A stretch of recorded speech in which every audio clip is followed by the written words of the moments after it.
Yes. तो students हम लोग आज डिस्कशन करेंगे new chapter that is surface chemistry. Surface chemistry. तो जो सरफेस केमिस्ट्री का जो इम्पोर्टेंस है आपके जेई एग्जाम्स के अंदर या फिर आपकी नीट एग्जाम के अंदर, तो बिल्कुल सरफेस केमिस्ट्री से आप एक क्वेश्चन बिल्कुल फिक्स मान के चलो। ठीक है, मतलब सीरियसली बताऊं तो आपको दो क्वेश्चन भी मिल सकते हैं, आई भी हैं, लेकिन आपको एक क्वेश्चन तो यहाँ पे बिल्कुल एकदम फिक्स है।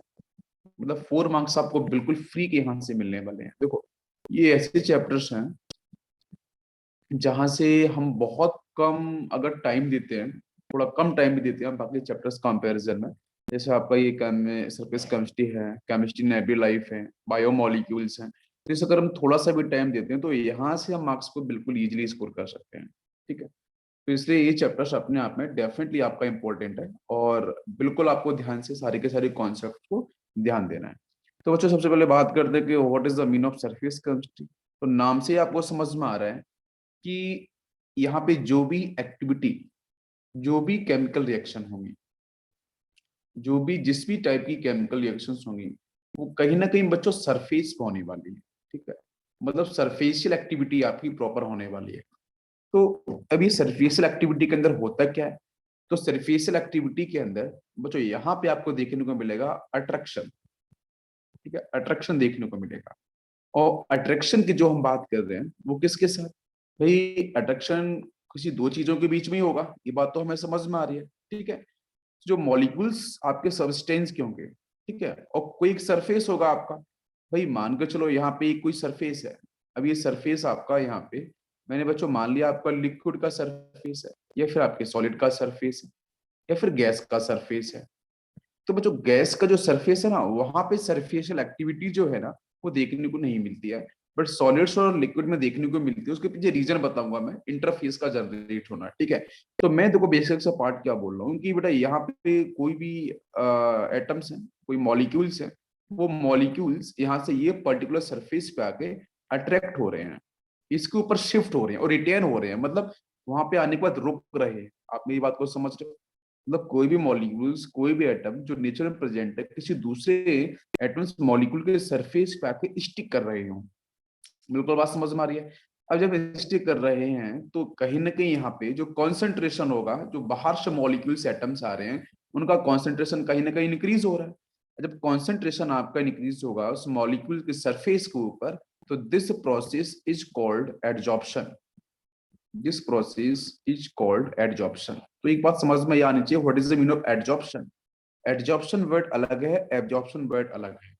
तो एडजॉर्प्शन को मैं पहले एक्सप्लेन कर रहा हूँ। ठीक है, आपको मेरी बात समझ में आ रही होगी, what is the meaning of adsorption. कि भाई कोई भी ऐसे मॉलिक्यूल्स है, एटम्स, जो किसी दूसरे के सरफेस पे आके बच्चों आपके अट्रैक्ट हो रहे हैं, उस पे आके शिफ्ट, सरफेस बोल रहा हूँ मैं, क्योंकि उसके सरफेस पे आके स्टिक हो रहे हैं। तो वहां पे कॉन्सेंट्रेशन जो होगा, वो जो बाहर से आई जो मॉलिक्यूल्स जो एटम्स हैं, उनका कॉन्सेंट्रेशन किसी भी पर्टिकुलर सरफेस पे इंक्रीज कर जाएगा। इस प्रोसेस को हम लोग क्या बोलते हैं? एडजॉर्प्शन बोलते हैं। बिल्कुल सिंपल सा लैंग्वेज, समझ में आया? यस। अब जो मॉलिक्यूल्स यहाँ पे एडजॉर्ब हुए हैं, मैं एक वर्ड यूज कर रहा हूँ, एडजॉर्ब्ड। जो मॉलिक्यूल्स बच्चों इस सरफेस पे आके आपके एडजॉर्ब हुए हैं, उनको अपन बोलते हैं एब्जॉर्बेट। क्या बोलेंगे? एब्जॉर्बेट। ठीक है, तो जो मॉलिक्यूल्स बाहर से आए, तो मैं बोल रहा हूँ बेटा ए मॉलिक्यूल्स बाहर से आए, यहाँ पे आपके बी मॉलिक्यूल्स की सरफेस थी, तो ए मॉलिक्यूल आके यहाँ पे इसके सरफेस पे स्टिक हुए अट्रैक्शन फोर्स को फील करते हुए। तो ए टाइप के जो मॉलिक्यूल्स होंगे उसको अपन बोलेंगे एब्जॉर्बेट। बिल्कुल बात समझ में आ रही है? यस। एंड दूसरा आपका क्या होगा कि भाई यहाँ पे जिस सब्सटेंस, अब सब्सटेंस कौन सा था? बी का सरफेस था। तो बी के सरफेस पे ए के मॉलिक्यूल्स स्टिक किए, तो एक को मैंने बोला एब्जॉर्बेट, लेकिन बी को अपन क्या बोलेंगे? यस, तो उसको अपन बोलेंगे absorbent. This is called absorbent, जिसको भी मैं एक्सप्लेन करूंगा आपको समझ में आएगा। और फिर जो एब्जॉर्बेंट और एब्जॉर्बेट दोनों के बीच की जो लेयर होती है, दोनों के बीच का जो सरफेस होगा, मतलब यहाँ पे आपका ये जो बीच का सरफेस यहाँ पे देगा, this surface is called interface. इसी सरफेस को हम लोग क्या बोलते हैं? इंटरफेस बोलते हैं, जिसको अपन ऐसे बोल सकते हैं, आप बिल्कुल समझ लो, the substance adsorb, adsorb on the surface is called adsorbate. ठीक है, and the substance on which, जिसके ऊपर, on which it is adsorbed is called adsorbent. बिल्कुल बात समझ में आ गई। और जो आपका एब्जॉर्बेंट है और जो एब्जॉर्बेट है उसके बीच की जो सरफेस है, जो लेयर होगी, उसको अपन क्या बोलेंगे, इंटरफेस बोलेंगे। बिल्कुल बात समझ में आ गई। चलो अब यहाँ से थोड़ा सा हम देख लेते हैं कि surface chemistry deals with phenomena that occurs on the surface or interface। ठीक है, सरफेस और इंटरफेस पे देखने को मिलेगी। और कहाँ बच्चों देखने को मिलती है, सॉलिड्स में परफेक्ट मिलती है, लिक्विड में भी देखने को मिलती है, लेकिन गैस में देखने को नहीं मिलती है। ऐसा क्यों? ये उसके पीछे रीजन है। जैसे हम बहुत सारे एग्जांपल्स की स्टडी करें, आपको समझ में आएगा। डाइज, डाइज को हम लोग पढ़ते हैं, ठीक है। तो डाइज जो है ना वो आपकी एब्जॉर्ब होती है। This is absorb, dyes gets absorb on cotton fibres, on cotton fibres. तो कॉटन फाइबर्स जो है उस पर डाइज आपकी एब्जॉर्ब होती है, ठीक है। जिसमें कोई एग्जांपल दे रहा हूँ, या फिर एक्टिवेटेड कार्बन, चारकोल्स के बारे में हम लोग पढ़ते हैं, ठीक है। तो वो भी आपके हो गया भाई, एक्टिवेटेड कार्बन या चारकोल के ऊपर डाइज का एडजॉर्ब हो जाना, इस डाइज का एडजॉर्ब हो जाना आपके एक्टिवेटेड कार्बन के साथ, is also example of adsorption. मैं बोलूँ ammonia gas released in contact with charcoal, अगर अमोनिया गैस जो है NH3, अगर इसके आसपास अगर मैं चारकोल लगा देता हूँ, चारकोल रख देता हूँ, तो चारकोल क्या करेगा, इस अमोनिया गैस को एडजॉर्ब कर लेगा। तो ये भी एडजॉर्प्शन का प्रोसेस होता है तो हमारे आसपास। नेक्स्ट आपका ऑक्जेलिक एसिड का बहुत अच्छा एग्जांपल है कि ऑक्जेलिक एसिड को हम लोग रखे हैं in the presence of activated carbon. अगर एक्टिवेटेड कार्बन के साथ अगर हम ऑक्जेलिक एसिड्स को रखते हैं, तो वो भी बच्चों क्या होता है कि वहां से एक्टिवेटेड कार्बन उस आपकी ऑक्जेलिक एसिड को एडजॉर्ब कर लेता है अपने सरफेस के ऊपर। बिल्कुल ओके। इसके बाद हम लोग यहाँ से एक बात और समझने की कोशिश करेंगे कि भाई सॉलिड्स के ऊपर अगर कोई भी कंटेंट आ रहा है, कोई भी एटम्स आ रहे हैं, वो तो एडजॉर्ब हो जाएंगे। लिक्विड के अंदर भी आपकी इंटरफेस बनता है, लेयर बनती है, बट गैसेस में लेयर नहीं बनती है। क्यों नहीं बनती है आपको बताओ। देखो आपको देखो दो चीजें हैं कि जब हम बात करते हैं कि गैसेस के साथ, ये गैसेस एग्जांपल यहाँ पे दे रखा है, तो गैसेस जब मिक्स होती हैं तो यहाँ पे ना बीच में की इंटरफेस या लेयर नहीं बनती है, यहाँ बनती है, यहाँ बनती है। यहाँ पे क्यों नहीं बनती है, उसके पीछे रीजन है। रीजन एनसीईआरटी में दे रखा है, all gases are easily miscible. ठीक है, जितनी भी गैसेस होती हैं अगर आप एक दूसरे को मिक्स करो, मान लो यहाँ पे मैंने ए टाइप की गैस को फिल किया था, ऊपर से अपन ने बी टाइप की गैस को यहाँ पे एटम्स लेकर मैंने मिक्स किया, तो जो गैसेस है ना वो आराम से मिक्सअप हो जाती हैं, तो बहुत ही इजिली मिजिबल होती हैं। और मिजिबल होने का मतलब बेटा ये है कि उनका सेपरेशन ही कर सकते हैं हम लोग, ठीक है। तो नो सेपरेशन, ठीक है। अगर सेपरेशन ही नहीं होगा तो उस केस में मिलेगा नो इंटरफेस। आप मेरी बात को समझ पा रहे हो? तो गैसेस के अंदर इंटरफेस नहीं मिलता है, बट सॉलिड्स और लिक्विड के अंदर परफेक्ट आपको इंटरफेस देखने को मिलेगा। बिल्कुल समझ में आ गया। यस, नेक्स्ट हम बात करते हैं एडजॉर्प्शन को। Yes, what is the meaning of adsorption? तो बहुत सिंपल सा है कि बेटा the accumulation of molecular species, ठीक है, at the surface, at the surface में सरफेस वर्ड यूज कर रहा हूँ, rather than in the bulk of a solid or liquid। तो सॉलिड और लिक्विड का जो बल्क है, what is the meaning of bulk? ये वर्ड भी आपको देखने को मिलेगा, बल्क। बल्क का मतलब ये है इनसाइड, बल्क का मतलब होता है इनसाइड। जैसे यहाँ पे सॉलिड्स के एटम्स हैं, यहाँ पे लिक्विड के एटम्स हैं, तो इनके जो अंदर के एटम्स होंगे, जो इनर साइड एटम्स, उनको अपन बोलते हैं बल्क, ठीक है। तो यहाँ पे जो बाहर से कोई भी अगर ए टाइप का एटम यहाँ पे आ रहा है या फिर लिक्विड के साथ आ रहा है, तो इसके सरफेस पे स्टिक रहेंगे, इसके अंदर नहीं जाएंगे। आप मेरी बात को समझ रहे हो? तो वहां पे एक्युमुलेशन होगा सरफेस पे, ठीक है, मॉलिक्यूलर स्पीसीज का, on the solid surface, on the liquid surface, ठीक है। इनसाइड नहीं होगा, तो इसको अपन बोलेंगे adsorption. This is called adsorption, ठीक है, adsorption is right. Next is absorbent. अभी जस्ट मैंने एक्सप्लेन किया था, what is the meaning of absorbent, फटाफट से बताओ मुझे। एब्जॉर्बेट का मतलब है कि the molecular species which accumulate on the surface, जो सरफेस पे एक्युमुलेट होंगे, लाइक ई, तो ए को अपन बोलेंगे एब्जॉर्बेट, लास्ट में ना एटी आएगा, ठीक है, एब्जॉर्बेट। इसी तरीके से एब्जॉर्बेंट क्या होता है, बाकी जो आपको दिख रहा है ये सिर्फ यहाँ पे आपको जो सॉलिड और लिक्विड दिख रहा है, यस, उसको अपन एब्जॉर्बेंट बोलेंगे। तो the material on which surface of which the adsorption take place, जहां पे एडजॉर्प्शन टेक प्लेस होगा उसको अपन बोलेंगे एब्जॉर्बेंट। बिल्कुल समझ में आ गया। यस, और डेफिनेटली ये जो पूरा चैप्टर है आपका सरफेस केमिस्ट्री, ये सरफेशियल एक्टिविटी, सरफेशियल फोनोमा को डिफाइन करेगा। बिल्कुल समझ में आ गया। यस, अगर मैं चलो एक पॉइंट और पहुंचता हूँ कि सॉलिड लिक्विड गैस तीनों में से सबसे अधिक सरफेस एरिया कहाँ देखने को मिलेगा, बताओ जरा। सॉलिड, लिक्विड, गैस, तीनों में से सबसे अधिक सरफेस एक्टिविटी कहाँ पे देखने को मिलेगी? जहाँ पे सरफेस एरिया आपका मैक्सिमम होगा। तो सॉलिड्स के जो पार्टिकल्स होते हैं वहां पे सरफेस एरिया क्या होगा? आपका मैक्सिमम मिलेगा। मतलब मैं बोलता हूँ कि generally solids with large surface area are selected, तो उनको हम सरफेस एक्टिविटी के सिलेक्ट करते हैं। अब क्यों करते हैं? जैसे अगर एग्जांपल आता है, देखो चारकोल बहुत पॉपुलर है क्योंकि इसका सरफेस एरिया काफी ज्यादा है, because is a solid. Next अपन बात करते हैं सिल्का जेल। सिल्का जेल का आप यूज करते हो, जैसे आपने देखा होगा कि अमेजोन, फ्लिपकार्ट से कोई भी मेटल्स इलेक्ट्रॉनिक्स आता है तो उसके देखा होगा बैग में, आपने देखा होगा तो वहाँ पे सिल्का जेल्स के पैकेट्स पड़े होते हैं, ठीक है।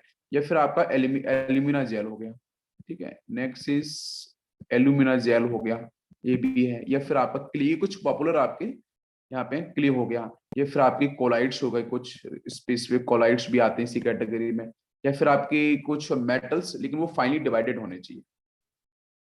metals in finally divided state। तो फाइनली डिवाइडेड स्टेट के अंदर आपके कुछ मेटल्स अगर मिलते हैं डी ब्लॉक के, तो उस केस में भी वो आपकी परफेक्ट सॉलिड्स और मैक्सिमम सरफेस एरिया मिलेगा। वहां से आपका जो एक्टिविटी होगी वो काफी प्रॉपर परफॉर्म होगी। यस।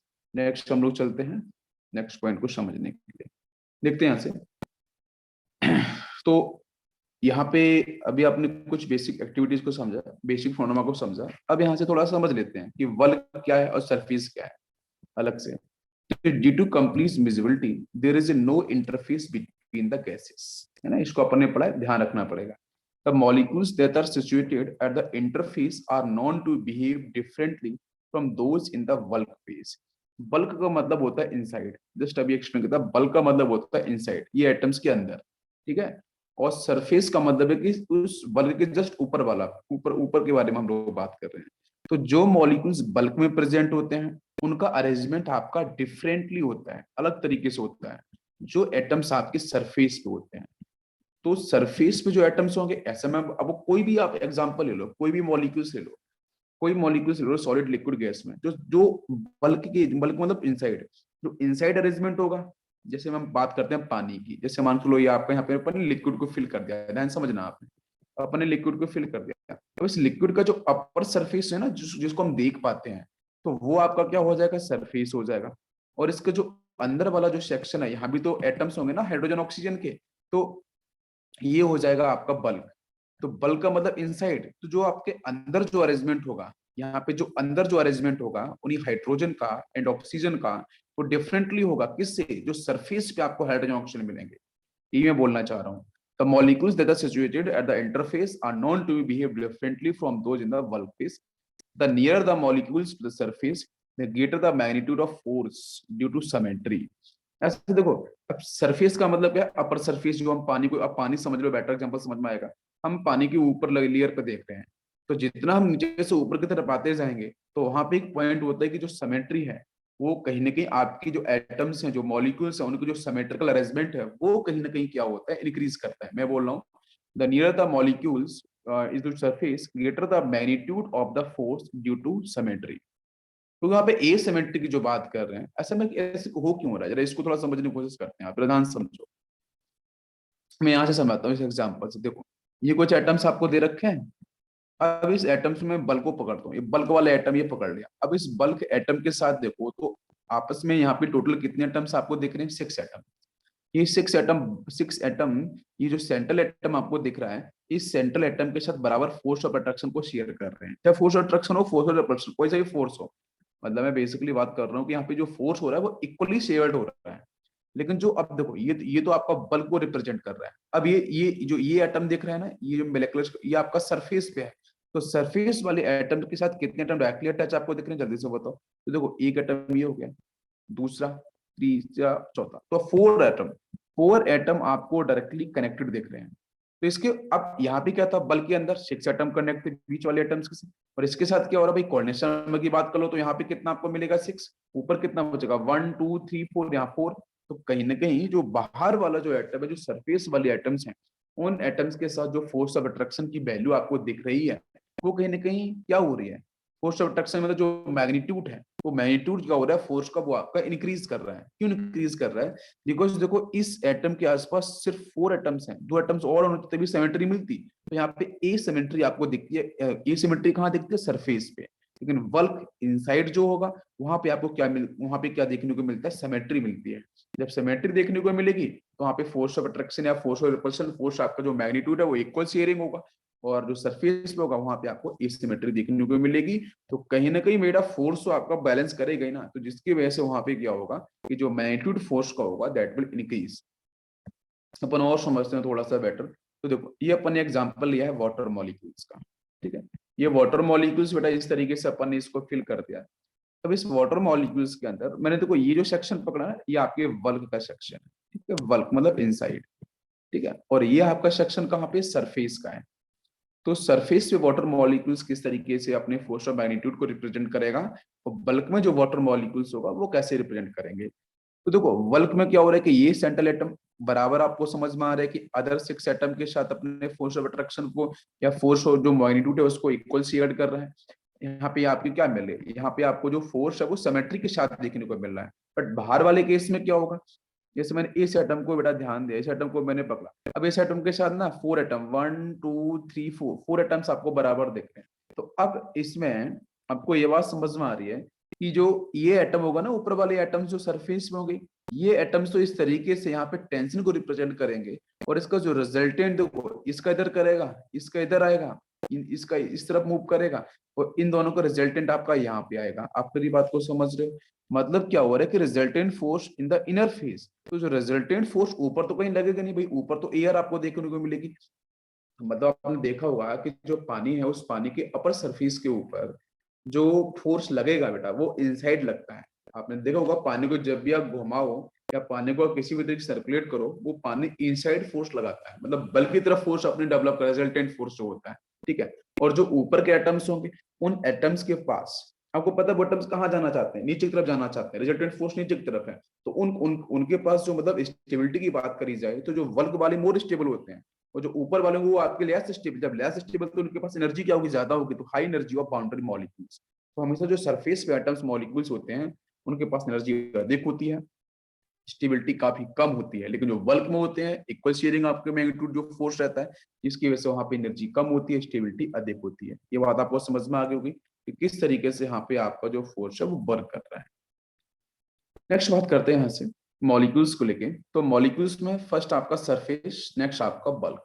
तो सरफेस पे आपको मॉलिक्यूल्स मिल सकते हैं, और बल्क के अंदर मॉलिक्यूल्स मिल सकते हैं किसी भी कंपाउंड के साथ।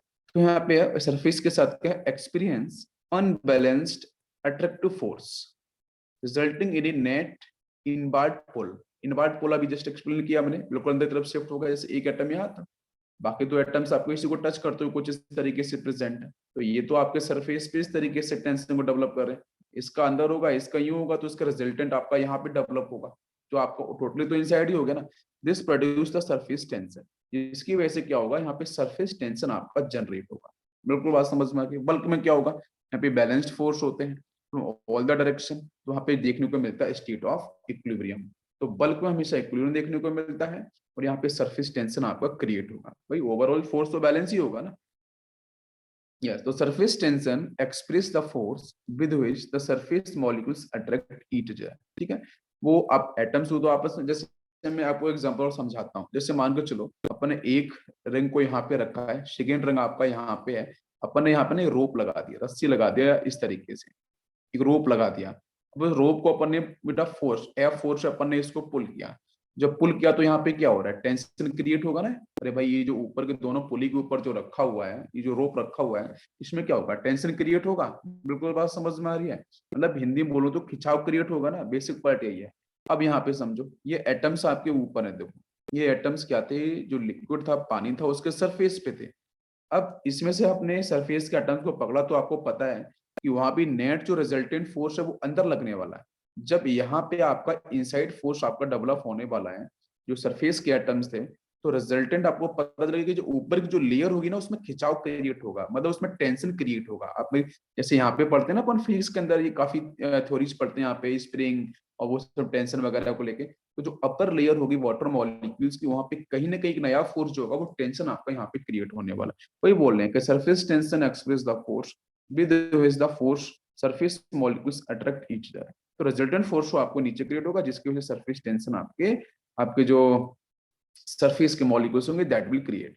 The accumulation of molecular species at the surface rather than in bulk of a solid or liquid disturbs adsorption.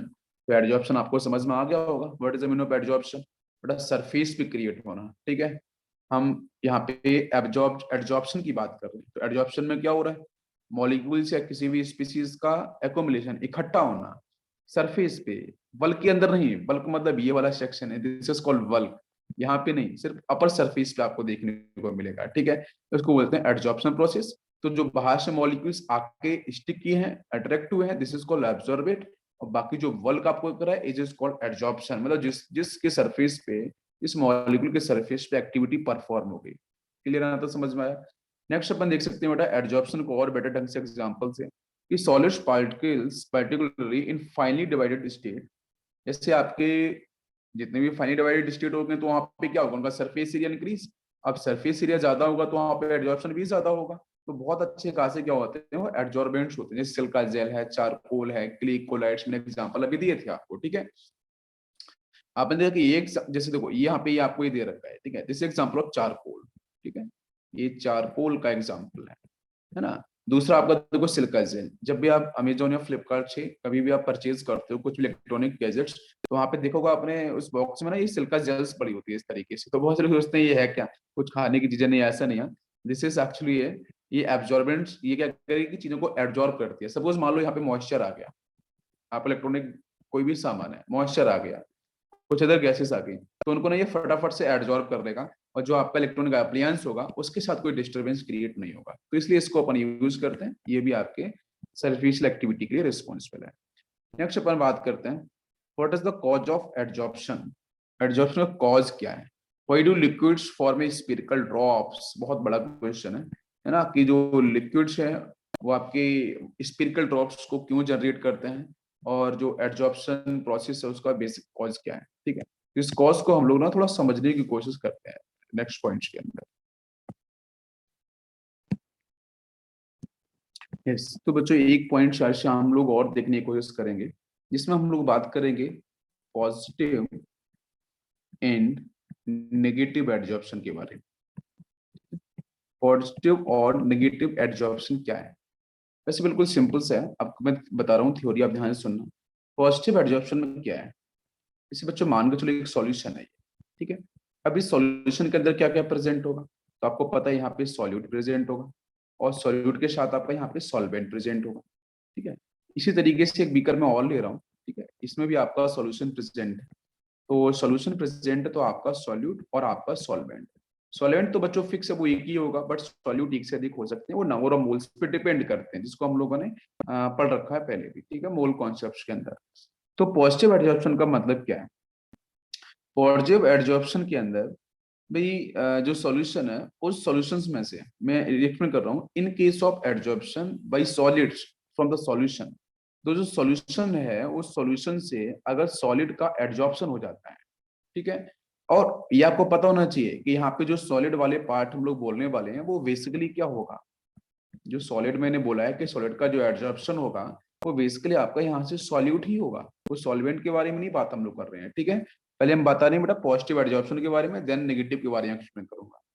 ठीक है, तो सॉलिड का एब्जॉर्प्शन होना, और सॉलिड बेसिकली क्या होनी चाहिए, आपकी सॉल्यूट होनी चाहिए. ठीक है, तो मोस्टली आपके जो सॉल्यूट्स हैं उनका एब्जॉर्ब हो जाना. ठीक है, on the surface of solid absorbent. ठीक है, तो यहाँ से बेसिक पार्ट है कि सॉल्यूट जो है उसका एब्जॉर्प्शन जो है ना सॉलिड पार्ट्स के ऊपर, जहाँ पे कहीं ना कहीं सॉल्यूट जो है उसका जो कॉन्सेंट्रेशन है वो आपके एब्जॉर्बेंट जो होगा उसके सरफेस पे आपका इंक्रीज कर जाएगा एज कंपेयर टू बल्क. तो उसको अपन बोलते हैं पॉजिटिव एब्जॉर्प्शन. एक बार फिर से रिपीट करता हूँ, आप ध्यान से समझने की कोशिश करना. ठीक है, मैं ये बेसिक पार्ट ये बोल रहा हूँ कि सॉल्यूट पार्टिकल का एब्जॉर्प्शन होना किसी सॉलिड आपके सरफेस, सॉलिड सरफेस के ऊपर, जहां से आपका जो कॉन्सेंट्रेशन होगा सॉल्यूट का वो सरफेस के ऊपर क्या हो जाएगा, मैक्सिमम हो जाएगा. और आपका जो है पार्ट है वो उसका एब्जॉर्बेंट बोलेंगे, जिसपे प्रोसेस होने वाला है बल्क के कंपैरिजन में. तो सरफेस पे आपके सॉल्यूट जो पार्टिकल्स हैं, सॉल्यूट का कॉन्सेंट्रेशन होगा, सॉल्यूट का जो एक्युमुलेशन होगा वो ज्यादा हो जाएगा, और सॉल्यूट का ही आपका क्या होने वाला है, एब्जॉर्प्शन एब्जॉर्प्शन प्रोसेस होने वाला है. इसको अपन बोलते हैं पॉजिटिव एब्जॉर्प्शन. नेगेटिव में क्या होगा, नेगेटिव में थोड़ा सा डिफरेंट होता है. नेगेटिव में क्या मिलेगा कि यहाँ पे सॉल्यूट का नहीं होने वाला, यहाँ पे सबको सॉल्वेंट के साथ होने वाला है, ठीक है। तो यहाँ पे सॉल्वेंट पार्टिकल्स का एडजॉर्प्शन होने वाला है, ठीक है। तो मैं बोल सकता हूँ in case of solvent from the solution may be adsorb on the absorbent. तो यहाँ पे सॉल्वेंट का एब्जॉर्प्शन होने वाला है, ठीक है। तो कहीं ना कहीं आपका जो सॉलिड पार्टिकल्स होगा या कोई भी लिक्विड होगा या किसी भी टाइप का मेटर होगा, तो उसके सरफेस के ऊपर सॉल्वेंट का कॉन्सेंट्रेशन बढ़ जाएगा। तो जब सॉल्वेंट का कॉन्सेंट्रेशन बढ़ जाएगा, then we will call it is negative adsorption. दोनों बातें समझ में आई। जब सॉल्यूट का एडजॉर्प्शन होगा तो पॉजिटिव बोलेंगे, जब सॉल्वेंट का एडजॉर्प्शन सॉल्वेंट में से होगा तो उसको नेगेटिव एडजॉर्प्शन बोलते हैं। बस सिंपल सा है, कुछ और नहीं है। बिल्कुल समझ में आ गया? यस। इसके बाद हम बात करते हैं नेक्स्ट पॉइंट। नेक्स्ट पॉइंट बच्चों है, during adsorption there is always a decrease in residual force of the surface, ठीक है। जब भी आपका एडजॉर्प्शन प्रोसेस होगा, तो एडजॉर्प्शन प्रोसेस के अंदर यहाँ पे हमेशा डिक्रीज होगा। क्या डिक्रीज होगा? Residual force of the surface. Surface का जो रेसिडुअल फोर्स है वो आपका डिक्रीज करता है एडजॉर्प्शन प्रोसेस के अंदर। ऐसा क्यों? मैं बताता हूँ क्यों करता है। Because there is a decrease in surface energy which appears as heat. तो adsorption is fast in the beginning and then is slow down before finally reaching equilibrium. आपको पता है कि जहां जहां पे एडजॉर्प्शन प्रोसेस आपको सरफेशियल एक्टिविटी देखने को मिलेगी, तो बच्चों वहां पे आपको इक्विलिब्रियम स्टेट देखने को मिलेगी। तो इक्विलिब्रियम का मतलब आपको पूरा जो केमिकल इक्विलिब्रियम पढ़ने पड़ा था कि बच्चों मान के चलो कि ए से बी का फॉर्मेशन हो रहा है, तो मैंने बोला था कि टी इक्वल टू जीरो पे क्या होगा, किसका कॉन्सेंट्रेशन सी होगा, वहां पे ये जीरो होगा। जैसे जैसे बच्चों टाइम यहाँ पे इंक्रीज करता जाएगा, तो सी का कॉन्सेंट्रेशन सी माइनस सी अल्फा, यहाँ से आपका सी अल्फा। तो धीरे धीरे क्या होगा कि एट इक्विलिब्रियम कैसे पहुंचेगा, जब दोनों के कॉन्सेंट्रेशन कैसे हो जाए। भाई रेट तो आपके इक्वल होते हैं, आपको पता है इक्विलिब्रियम पे जो रेट होगा, जो चेंज होगा, कोई भी चेंज कॉन्सेंट्रेशन का विद रिस्पेक्ट टू टाइम, ये आपका इक्वल हो जाएगा। But concentration must be equal, concentration must be constant but rate must be equal, ठीक है, फॉर द इक्विलिब्रियम कंडीशन। तो ये होगा स्टार्टिंग में क्या होगा, सरफेस एक्टिविटी पे, जैसे आपको देखो यहाँ पे ये एब्जॉर्बेंट दे रखे हैं। तो स्टार्टिंग में देखो ये जो एटम्स बाहर से आ रहे हैं काफी तेजी से बच्चों यहाँ पे क्या होंगे, एब्जॉर्ब होंगे। और धीरे धीरे धीरे धीरे क्या होगा, यहाँ पे जो कांटेक्ट होगा सरफेस के एटम्स के साथ बाहर से आने वाले एटम्स का, that will decrease because surface पे कॉन्सेंट्रेशन बढ़ता जाएगा बाहर से आने वाले मॉलिक्यूल्स का, एटम्स का। तो फिर एक लेयर यहाँ पे आपकी एक न्यू एटम्स की जनरेट हो जाएगी। अब बाहर से जो भी एटम्स आएंगे वो उतने ज्यादा फोर्स ऑफ अट्रैक्शन से एब्जॉर्ब नहीं होंगे जितना वो ऑलरेडी हो चुके हैं, जो पहले वाले हो चुके हैं। इसकी वजह से यहाँ से जो रिजल्टेंट जो जो अट्रैक्शन फोर्स है या जो एब्जॉर्प्शन प्रोसेस है, वो कहीं ना कहीं स्लोली आपका डिक्रीज करेगा। तो जब वो डिक्रीज करेगा, तो डिक्रीज करने में आपको समझ में आना चाहिए कि यहाँ पे इक्विलिब्रियम कंडीशन आपकी पहुंचने वाली है। अब मैं यहाँ से फॉर्मूले से आपको बताऊंगा हीट रिलीज कैसे हो रही है। तो डेल्टा जी क्या है, किस एनर्जी है, यूजफुल एनर्जी आपकी है। तो डेल्टा एच हम लोग फर्स्ट ऑफ थर्मोडायनामिक्स की बात कर रहे हैं, delta H minus T delta S है। अब डेल्टा एच क्या है, ये चेंज इन इंथैल्पी है रिएक्शन की। डेल्टा एस क्या है, चेंज इन एंट्रोपी है। और टी आपका टेम्परेचर है। अब प्रोसेस को समझना ध्यान से कि जब वो इक्विलिब्रियम पे पहुंचेगा, तो इक्विलिब्रियम वाले फेज के अंदर आपका जो डेल्टा एस है वो क्या हो जाएगा, नेगेटिव। भाई जो एटम्स का मॉलिक्यूल्स है, मूवमेंट है, जो एंट्रोपी है, वो कहीं ना कहीं क्या आपको डिक्रीज करेगी। तो डिक्रीज का मतलब मैं नेगेटिव टर्म में लूंगा। डेल्टा एच क्या होगा, भाई रिएक्शन इक्विलिब्रियम में पहुंच चुकी है, अपनी स्टेबल फेज को एक्वायर कर चुकी है। अब जो प्रोसेस चल रहा था वो अपनी स्टेबिलिटी की तरफ शिफ्ट हो चुका है।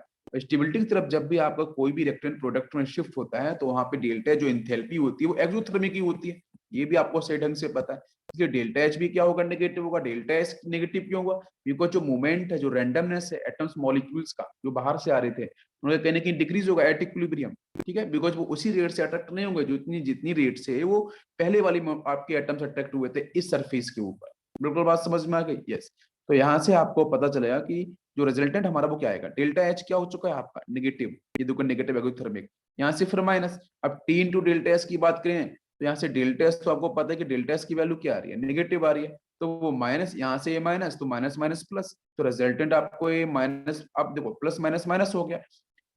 एक्चुअली क्या है कि जो यहाँ से रिजल्ट मिलेगा delta H is equal to, भाई वो क्या हो जाएगा, टी इंटू डेल्टा एस। भाई एट इक्विलिब्रियम में पहुंचाऊंगा तो वहां पे डेल्टा जी की वैल्यू जो होगी वो आपके यहाँ से मिनिमाइज हो जाएगी। भाई delta G equal to zero हो जाएगा। अब जीरो हो जाएगा तो delta G equal to T delta S आपको देखने को मिलेगा। बिल्कुल बात समझ में आ रही है? तो मैं देखो बेसिकली क्या बोल रहा हूँ कि एडजॉर्प्शन प्रोसेस के अंदर जो रेसिडुअल फोर्स है सरफेस के ऊपर, जो हम टेंशन की बात कर रहे थे, वो धीरे धीरे आपका डिक्रीज होता है, ठीक है, धीरे धीरे डिक्रीज होगा। क्यों? कि जो सरफेस एनर्जी है वो भी डिक्रीज करती है, ठीक है, और जो भी एनर्जी वहां पे है वो एनर्जी रिलीज हो जाएगी in the form of heat, heat की फॉर्म में रिलीज होगी। तो हमारा जो रिएक्शन है, हमारा जो एड्जॉर्प्शन है, जो प्रोसेस चल रहा है, वो कहीं ना कहीं स्टेबिलिटी की तरफ आपका शिफ्ट हो रहा है। बिल्कुल बात समझ में आ रही है? यस। तो प्लीज आपको ध्यान रखना है कि डेल्टा एस कैसा होगा नेगेटिव, डेल्टा एच कैसा होगा आपका यहाँ पे, वो भी नेगेटिव होगा। नेक्स्ट हम लोग समझने की कोशिश करते हैं। यस। नेक्स्ट बच्चों हम लोग यहाँ से पढ़ेंगे कि अब ये जो हम स्टडी कर रहे हैं, this is basically the thermodynamics effect of the adsorption, ठीक है। नेक्स्ट में जो डिस्कस करेंगे एड्जॉर्प्शन एंड एब्जॉर्प्शन क्या है, एड्जॉर्प्शन क्या है और एब्जॉर्प्शन क्या है। तो both adsorption and absorption often take place side by side and we use the general term absorption to define both, क्योंकि दोनों में जॉब्सन कॉमन आ रहा है। अब ध्यान दो जरा यहाँ से, देखो एडजॉर्प्शन में एडी को बाहर निकाल दो आप, तो क्या बचेगा? जॉब्सन बचेगा यहाँ से, देखो। और मैं एब्जॉर्प्शन की बात करूँ, वहां से ए भी बाहर निकालेंगे तो फिर यहाँ से मिलेगा आपको जॉब्सन। तो हम जॉब्सन जो वर्ड है उससे हम लोग दोनों को डिफाइन करने वाले हैं, ठीक है। मैं देखो क्या बोलूंगा, अभी आपको पता चलना चाहिए कि भाई ये आपका एब्जॉर्बेंट है, ठीक है।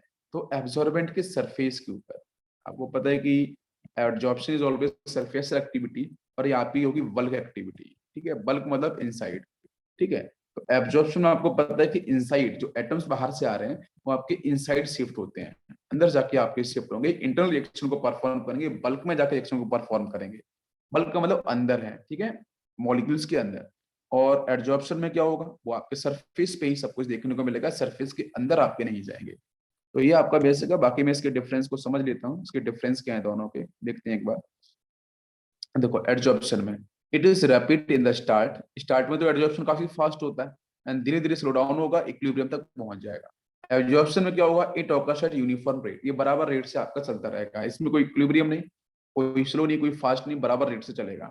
इट इज सरफेशियल एक्टिविटी, है ना, it occurs through out the body of the materials, जो मेटेरियल्स की बॉडी है उसके इनसाइड वल के अंदर प्रोसीड होता रहेगा, ठीक है। सरफेस भी होगा, बल्क में बराबर चलता रहता है। It involves higher concentration of the gases liquid of the surface, तो इससे सरफेस से, तो सरफेस पे ही जो भी होगा वो कॉन्सेंट्रेशन आपका कहाँ पे इंक्रीज होगा, सरफेस पे इंक्रीज हो जाएगा, ठीक है, गैस और लिक्विड का।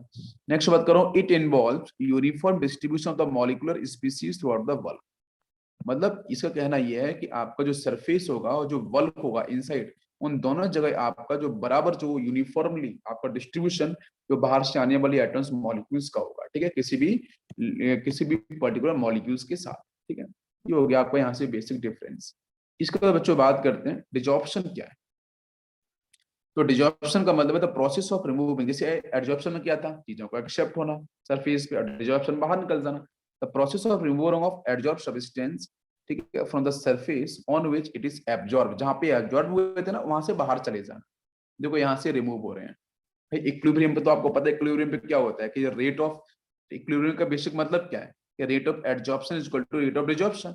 ऐसे हम लोग पढ़ते नहीं है कि एक क्लोज कंटेनर है, उस क्लोज कंटेनर में अगर अपने पानी को फिल कर दिया, नीचे से हीट अपने सप्लाई कर दी, तो यहाँ से क्या होगा, इवेपोरेशन प्रोसेस होगा, देन उसका बेटा यहाँ से कंडेंसेशन भी होगा, तो rate of condensation is equal to rate of evaporation, equilibrium condition देखने को मिल जाती है। तो उसी तरीके से वो क्लोज कंटेनर के अंदर ना, ये क्लोज कंटेनर के अंदर उसी तरीके से यहाँ भी होगा कि यहाँ पे आपका जो एडजॉर्प्शन हुआ है उसका रेट और जो डिजॉर्प्शन रेट है दोनों का रेट बराबर होगा, तो वही को बोलते हैं इक्विलिब्रियम स्टेट है। तो डिजॉर्प्शन इज नथिंग, ये सिंपल क्या है कि जो एडजॉर्ब सब्सटेंस है उनका सरफेस से बाहर चले जाना, सरफेस से रिमूव हो जाना।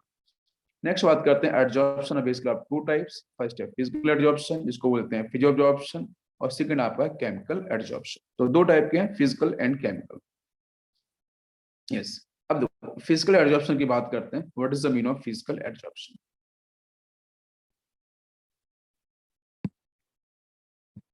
यस। तो अब स्टूडेंट्स यहाँ से हम लोग जो बेसिक हमारा जो क्लासिफिकेशन है हम उसकी तरफ पहुंच चुके हैं टाइप्स ऑफ एडजॉर्प्शन में। तो फर्स्ट पॉइंट इज दिस कि यहाँ पे टाइप्स ऑफ एडजॉर्प्शन के अंदर हम लोग बेटा सबसे पहले पढ़ते हैं फिजिकल एडजॉर्प्शन, ठीक है, फिजिकल एडजॉर्प्शन। तो फिजिकल एडजॉर्प्शन जो है उसको हम बेसिकली तो कैसे समझते हैं, आप एक वर्ड से समझो, फिजिकल वर्ड से, मतलब यहाँ पे फिजिकल प्रोसेस बात करते हैं। फिजिकल प्रोसेस को आप रिलेट करना प्लीज, बीक, बीक, वॉन्डर बॉल, we, van der Waals force of attraction, ठीक है, फोर्स ऑफ अट्रैक्शन। तो फिजिकल एड्जॉर्प्शन में आपको जो देखने को मिलता है adsorption just because of weak van der Waals force of attraction, ठीक है। एक्सप्लेन करते हैं। When the particles of the absorbent are held to the surface of adsorbent by the physical process, physical forces like van der Waals force of attraction is very weak, the adsorption is called physical adsorption। अब chemical adsorption में क्या, इसको अपन chemo adsorption बोलते हैं। तो वहां पे आपका नाम से बेटा देख रहे हैं केमिकल एडजॉर्प्शन। तो केमिकल एडजॉर्प्शन का मतलब केमिकल फोर्सेस वहां पे वर्क करने वाले हैं। तो केमिकल एडजॉर्प्शन के अंदर केमिकल फोर्सेस वो भी आपके स्ट्रॉन्ग, यहाँ पे वीक होता है, यहाँ पे स्ट्रॉन्ग। केमिकल फोर्स का मतलब है कि आपका आयोनिक या फिर आपका कोवलेंट, ठीक है, आयोनिक या फिर कोवलेंट बॉन्ड आपको देखने को मिलेंगे। ठीक, बिल्कुल समझ में आ रही है। तो हाँ, तो एक्सप्लेन करते हैं। When the molecules of the absorbent are held to the surface of absorbent by the chemical forces, it may be ionic, it may be covalent, adsorption is called chemical adsorption. ठीक है, देखो ये आपके absorbent है, ये नीचे की आपके सरफेस पे दिख रहे हैं, बाकी आपका ये क्या है, ये एब्जॉर्बेट है, फर्स्ट सेकंड थर्ड या फिर डिफरेंट लेयर्स। अब इसमें बात करते हैं कि आपका जो केमिकल एडजॉर्प्शन है उसमें एक्टिवेशन एनर्जी की रिक्वायरमेंट को थोड़ा सा मैं ग्राफ से समझाता हूँ, आपको समझ में आएगा। ठीक है, यहाँ से कि जो केमिकल एडजॉर्प्शन प्रोसेस है, उस केमिकल एडजॉर्प्शन प्रोसेस के अंदर आपको रिक्वायरमेंट होती है हाई एक्टिवेशन एनर्जी की, जिसको अपन बोलते हैं ना ई, इस तरीके से हाई एक्टिवेशन एनर्जी की यहाँ पे रिक्वायरमेंट होती है। और इसलिए इसको हम लोग बोलते हैं एक्टिवेटेड एडजॉर्प्शन। केमिकल एडजॉर्प्शन को हम लोग इसलिए बोल पाते हैं this is called activated adsorption. ठीक है, क्योंकि जहाँ पे एक्टिवेशन एनर्जी की रिक्वायरमेंट काफी ज्यादा पड़ती है। ठीक, इसके बाद मैं यहाँ पे थोड़ा सा और आपको करता हूँ एक्सप्लेन इसी प्रोसेस को। यस,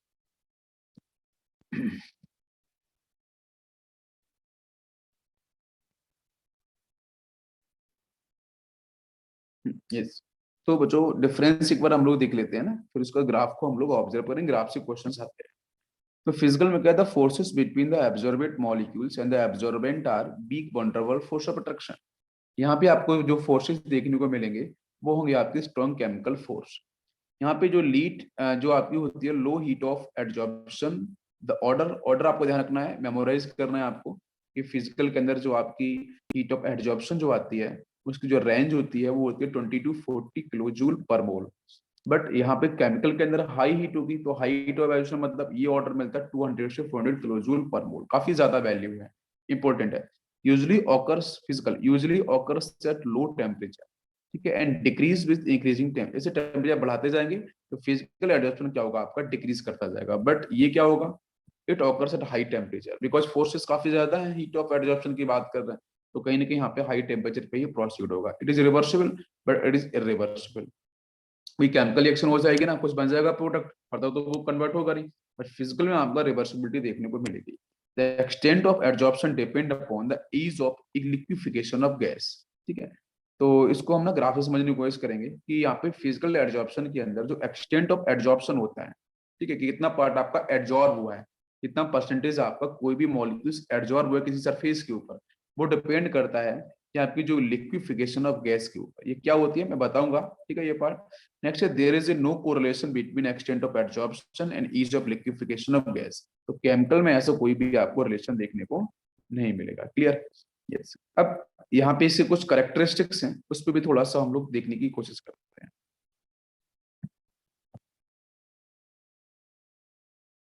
यस, नेक्स्ट बच्चों देखते हैं। It is less specific in nature, अभी मैं प्रॉपर्टीज बताऊंगा। It is less specific in nature, all gases are adsorb on the surface of a solid to some extent.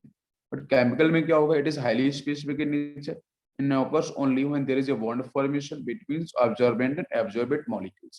देखो physical में bond नहीं बनेगा तो भी आपका एडजॉर्प्शन हो जाएगा स्मॉल अमाउंट के अंदर, ठीक है। बट केमिकल एडजॉर्प्शन के अंदर यहाँ पे बॉन्ड बनना ही जरूरी है, बॉन्ड बनेगा तभी अपन यहाँ पे एडजॉर्प्शन प्रोसेस को डिफाइन करेंगे। इट फॉर्म्स मल्टीलेयर मल्टीमोलिकुलर लेयर, ये फॉर्म करता है मोनोमोलिकुलर लेयर। बस जैसे बॉन्ड बन जाएगा, जैसे बनेगा प्रोडक्ट, रिएक्शन विल स्टॉप और यहाँ पे चलता रहेगा। तो एक्सटेंट ऑफ एडजॉर्प्शन जो होगा, मैं बोला एक्स वाई है, ये क्या करेगा, इंक्रीज करता है प्रेशर के साथ। फिजिकल में प्रेशर बढ़ाएंगे एडजॉर्प्शन बढ़ेगा, लेकिन यहाँ पे क्या होगा, आपका जो एक्सटेंट ऑफ एडजॉर्प्शन है वो इंक्रीज करता है विद प्रेशर। तो प्रेशर का जो इफेक्ट वो दोनों जगह कि भाई आप प्रेशर बढ़ाओगे किसी भी कंटेनर के अंदर जहाँ पे एडजॉर्प्शन चल रहा हो, चाहे फिजिकल है चाहे वो केमिकल है, तो प्रेशर के इंक्रीज करने से बच्चों क्या होगा कि जो आपका फोर्स पॉइंट एरिया है उसकी वैल्यू भी इंक्रीज करेगी। इसकी वजह से एटम्स मॉलिक्यूल्स काफी क्लोज आएंगे, तो क्लोज आने से आपका जो एडजॉर्प्शन है, जो एक्स बाई एम की जो वैल्यू है, वो कहीं ना कहीं प्रेशर बढ़ाने से क्या होगी, आपकी इंक्रीज करती है। तो प्रेशर बढ़ाने तो एटम्स वैसे ही क्लोज आएंगे ना, इसकी वजह से आपका adsorption in both cases as well as in physical and chemical, वो तो आपका यहाँ से करेगा increase.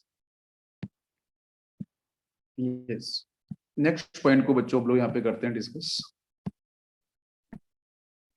Sometimes a physical adsorption at low temperature may pass into chemoadsorption as temperature is increased। ठीक है, तो बहुत बार क्या होता है कि जो फिजिकल एडजॉर्प्शन है, जैसे मैं एग्जांपल दूं, जैसे यहाँ पे H2 gas, this is a hydrogen gas, तो हाइड्रोजन गैस का एडजॉर्प्शन है निकल के सरफेस के ऊपर हो रहा है।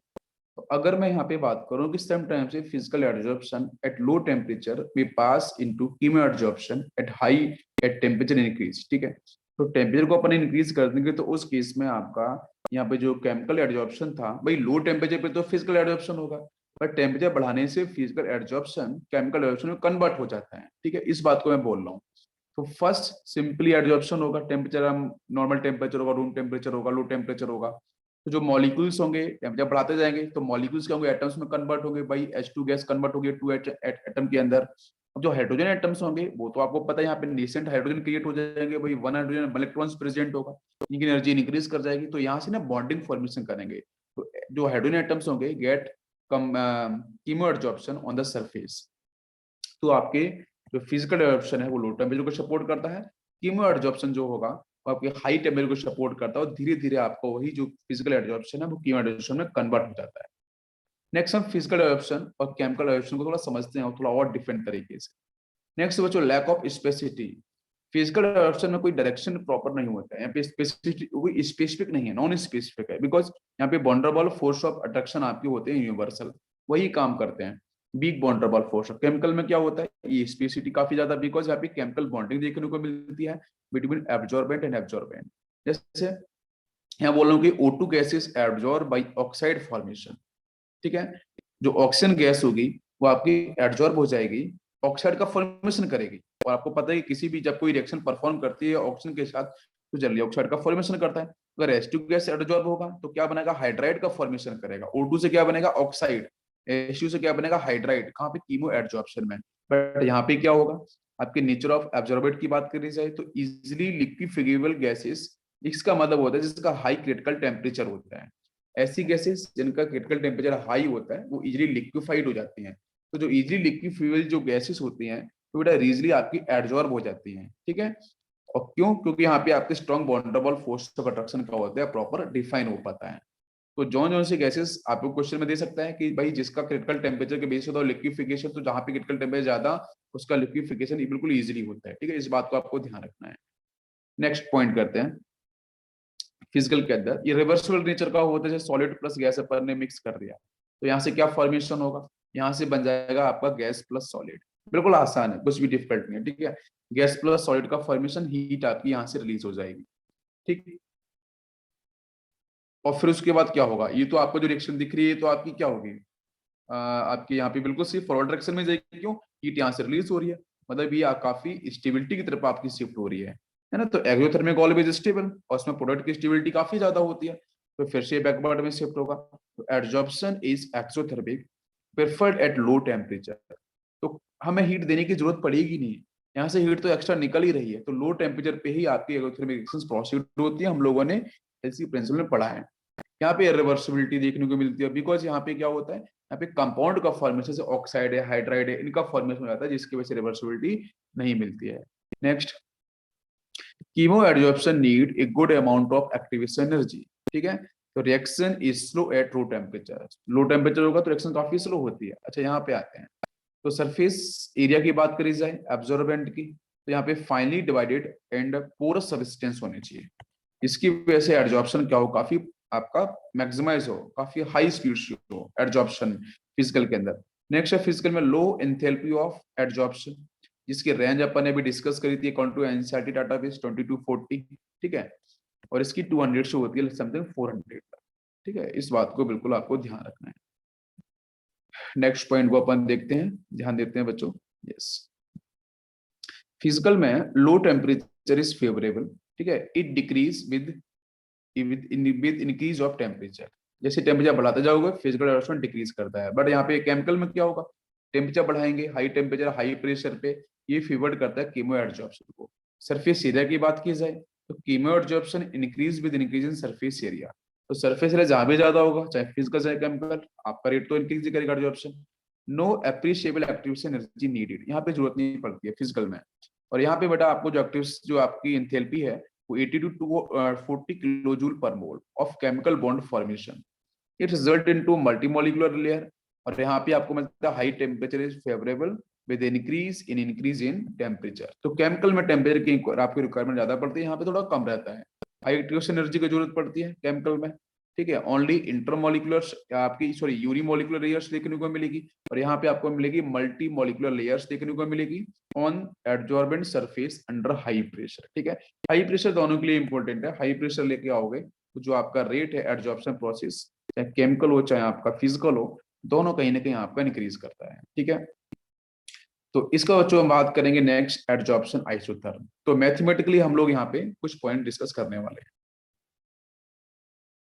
यस, तो इसके बाद स्टूडेंट्स हम लोग यहाँ पे एक ग्राफ देखने वाले हैं, ठीक है। और इस ग्राफ से आपके जो क्वेश्चंस हैं, डायरेक्ट ग्राफ से ही क्वेश्चंस पूछे गए हैं, ठीक है, काफी बार। तो यहाँ पे आपका जो ग्राफ है वो एनर्जी के साथ और डिस्टेंस फ्रॉम द सरफेस, ठीक है। एनर्जी को अपन ने लिया है बच्चों यहाँ पे बाई एक्सिस पे, ठीक है, और इधर अपन ने लिया है डिस्टेंस फ्रॉम द सरफेस। मतलब जैसे आपका मान के चलो ये एक सरफेस है, अब ये सरफेस बेटा मैंने मान लिया यहाँ पे जिंक का सरफेस है, और इसके ऊपर आपके यहाँ पे H2 गैस क्या हो रही है, एकोमोलेट हो रही है, ठीक है। अब ये प्रोसेस प्रोसेस में दोनों बताऊंगा एक साथ, कि फिजिकल एडजॉर्प्शन के बारे में as well as chemical adsorption के बारे में, दोनों के बारे में एक साथ एक्सप्लेन करता हूँ, ठीक है। अब बिल्कुल समझना, अगर आपको समझ में एक बार आ जाएगा, बिल्कुल आसान सा है, इजी ट्रिक है। तो ये आपका ओरिजिन है, मैंने जीरो यहाँ पे पकड़ लिया है, ऊपर पॉजिटिव आपका यहाँ से बाई है, ये पॉजिटिव पार्ट होगा, यहाँ से आपका ये नेगेटिव बाई होगा, ठीक है। बाकी आपका यहाँ से एक्स, ये आपकी डिस्टेंस है। तो देखो ये आपका जीरो मतलब ये बिल्कुल क्लोज है ना, ये आपका सरफेस है, यहाँ पे जस्ट रिएक्शन स्टार्ट होगी। कैसे, आप ध्यान समझ, फिजिकल केमिकल एडजॉर्प्शन के बारे में। तो सबसे पहले मैं देखो एक्सप्लेन करता हूँ यहाँ से फिजिकल एडजॉर्प्शन के बारे में।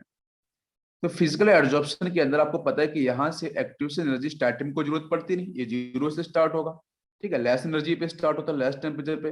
तो ये रिएक्शंस आपको यहाँ से एनर्जी मिली, और जैसे हल्की सी एनर्जी मिली तो फिजिकल रिएक्शन स्टार्ट हुआ, और स्टार्ट होने के बाद ना ये आपका नेगेटिव में पहले स्टार्टिंग में चलेगा। ये नेगेटिव देखो आप यहाँ बिल्कुल समझो, ये नेगेटिव पॉइंट से स्टार्ट होगा, और ये कुछ वही स्टार्ट तो जीरो से हुआ लेकिन नेगेटिव की तरफ शिफ्ट होगा। ये ग्राफ को बिल्कुल समझ लो एकदम, फिजिकल कौन सा होगा, ये यहाँ से स्टार्ट होगा जो मैं ब्लैक कलर से बता रहा हूँ, और ये कुछ इस तरीके से आपका शिफ्ट होगा।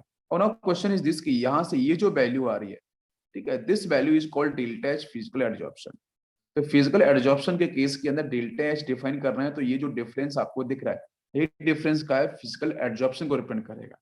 देन इस पॉइंट पे शिफ्ट पहुंचेगा। अब इस पॉइंट, अब आते हैं जरा केमिकल के बारे में। तो केमिकल एडजॉर्प्शन के अंदर देखो स्टार्टिंग में ना उसको, जो डेल्टा एच एंथैल्पी की अपन बात करते हैं, स्टार्टिंग में उसको मैक्सिमम रिक्वायरमेंट पड़ती है। देखो ये आपको दिखाई दे रहा है ना, दिस वैल्यू, ठीक है। तो यहाँ से आपको ये जो वैल्यू दिखाई दे रही है, एटलीस्ट जीरो से इतनी अधिक एनर्जी इसको रिक्वायरमेंट, मतलब इसको बोलते हैं लगभग S+2m, यहाँ पे आती है S+m। अब इसको जो एनर्जी यहाँ से रिक्वायर्ड हुई है, अब रिएक्शन प्रोसीड हुई है यहाँ से। ग्राफ को बिल्कुल दिमाग में बैठा लो, फिजिकल कहाँ से स्टार्ट होगा, इस जीरो से, है ना, यहाँ से। केमिकल का आपका इधर से स्टार्ट हुआ, ग्राफ यहाँ से स्टार्ट हुआ, ये ग्राफ कुछ इस तरीके से इस पॉइंट तक धीरे धीरे ग्राफ करेगा, डिक्रीज करेगा, और डिक्रीज करने के बाद ना वो जीरो को टच करेगा और जीरो की तरफ शिफ्ट आएगा, यहाँ पे डिक्रीज का ग्राफ। अब जब डिक्रीज किया है तो डिक्रीज, अब ना क्वेश्चन ये आता है कि यहाँ पे इसकी एक्टिवेशन एनर्जी कितनी है फिजिकल की, और उन दोनों की कितनी है। तो मैं बोलूंगा कि दोनों जो एक्टिवेशन एनर्जी का पार्ट है, अब ये देखो ऊपर से कौन सा है, केमिकल एडजॉर्प्शन है, नीचे से क्या आपका फिजिकल एडजॉर्प्शन है। ग्राफ को बिल्कुल समझो अभी यहाँ तक। अब इसके बाद ना दोनों ग्राफ को, अभी फिजिकल क्या होगा यहाँ तक जैसे, अब यहाँ के बाद ना इंक्रीज करेगा, इंक्रीज करने के बाद ना वो कुछ यूं निकल जाएगा।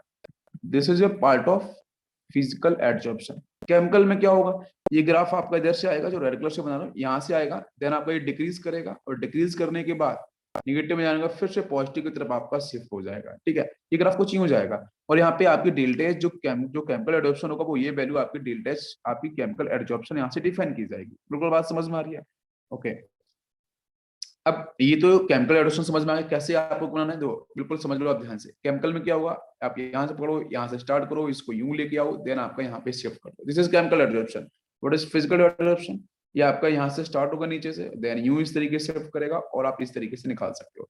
This is a part of physical adsorption. बस दोनों ग्राफ बिल्कुल आसान है। अब फिजिकल एडजॉर्प्शन में जो आपकी डेल्टा एंथैल्पी आती है वो यहाँ से डिफाइन होगी। केमिकल के अंदर आपकी डेल्टा आपकी जो रिएक्शन आएगी वो यहाँ से डिफाइन की जाएगी। ठीक है, अब उसने बोला कि दोनों ग्राफ को ना अलग अलग क्यों बनाया जाए, हम एक से ही डिफाइन करते हैं, वही तो बेटर है। तो उसने सिर्फ सिंपल सा पॉइंट यहाँ पे क्या किया कि ये ग्राफ आपका केमिकल एडजॉर्प्शन का यहाँ से स्टार्ट हुआ, इस पॉइंट को टच इसने किया, और फिजिकल एडजॉर्प्शन आपका यहाँ से स्टार्ट होने के बाद इस पॉइंट को इसने टच किया, और जिस पॉइंट पे टच किया बस उसके बाद की बात है। तो अब तो ग्राफ फाइनली जो है ना ऊपर ही है, तो दोनों को अपन ना एक साथ रिप्रेजेंट कर देते हैं। तो मैं क्या कह रहा हूँ कि अगर ये दोनों ग्राफ अलग अलग करके आएंगे तो भी हम बना सकते हैं। फिजिकल में आपको समझ, फिजिकल में क्या होगा, यहाँ से स्टार्ट होगा कुछ इस तरीके से शिफ्ट हो जाएगा, ये फिजिकल हो गया। केमिकल की बात करी जाएगी वो यहाँ से स्टार्ट होगा कुछ इस तरीके से शिफ्ट होगा, ये हो गई सेपरेट। मिक्स करके बात करेंगे, भाई दोनों तो एक ही डायरेक्शन में जा रहे हैं, तो मिक्स तो यहाँ पे देखो ये लगा एक्टिवेशन एनर्जी। अब दोनों के लिए जो एक्टिवेशन रिक्वायरमेंट वो ये है, भाई जीरो तो यहाँ पे आएगा, इससे अधिक की वैल्यू यही डिफाइन हो रही है जहाँ पे मीट कर रहे हैं। तो this is part of activation energy for both. ठीक है, ये आपको ध्यान रखना है। तो बहुत ही आसान सा ग्राफ है, आपको बैठ के दिमाग में होगा कि फिजिकल कहाँ से स्टार्ट करना है और केमिकल का हमें कहाँ से स्टार्ट करना है। बिल्कुल क्लियर? यस, नेक्स्ट स्टूडेंट्स हम लोग बात करेंगे फैक्टर्स अफेक्टिंग एब्जॉर्प्शन, जिसमें हम लोगों ने नेचर ऑफ एब्जॉर्बेंट के बारे में देख चुके हैं, नेचर ऑफ एब्जॉर्बेट भी हम लोग पढ़ चुके हैं। ठीक है, जहाँ पे क्रिटिकल टेम्परेचर हम लोगों ने देखा था गैसेस को लेके। दूसरा अब आते हैं effect of temperature and pressure. तो ये जो पॉइंट्स मैं एक्सप्लेन करने वाला हूँ ये आपका है इफेक्ट ऑफ टेम्परेचर, कि भाई टेम्परेचर को डिक्रीज करेंगे तो हमारा जो फिजिकल केमिकल रिएक्शन उस पर क्या असर पड़ेगा। ठीक है, तो फिजिकल एडॉप्शन ये रहा, केमिकल एडॉप्शन ये रहा, ये एक्स एक्सिस है, ये एक्स एक्सिस है, यहाँ पे ये बाई एक्सिस है, ये भी बाई एक्सिस है। यहाँ से एक्स वाई एम का क्या मतलब है, वो आपका एक्सटेंट परसेंटेज। ठीक है, अब तो physical adsorption decrease with temperature. Temperature अगर हम इंक्रीज, अगर फिजिकल एडजॉर्प्शन को अगर मैं इंक्रीज करना है, लेकिन मैं तो कह रहा हूँ टेम्परेचर बढ़ाते जाएंगे, टी की वैल्यू बढ़ रही है, तो टी की वैल्यू बढ़ने के साथ physical adsorption always decrease, because adsorption is an exothermic process. तो एडजॉर्प्शन हमेशा क्या होता है, एक्सोथर्मिक प्रोसेस होता है।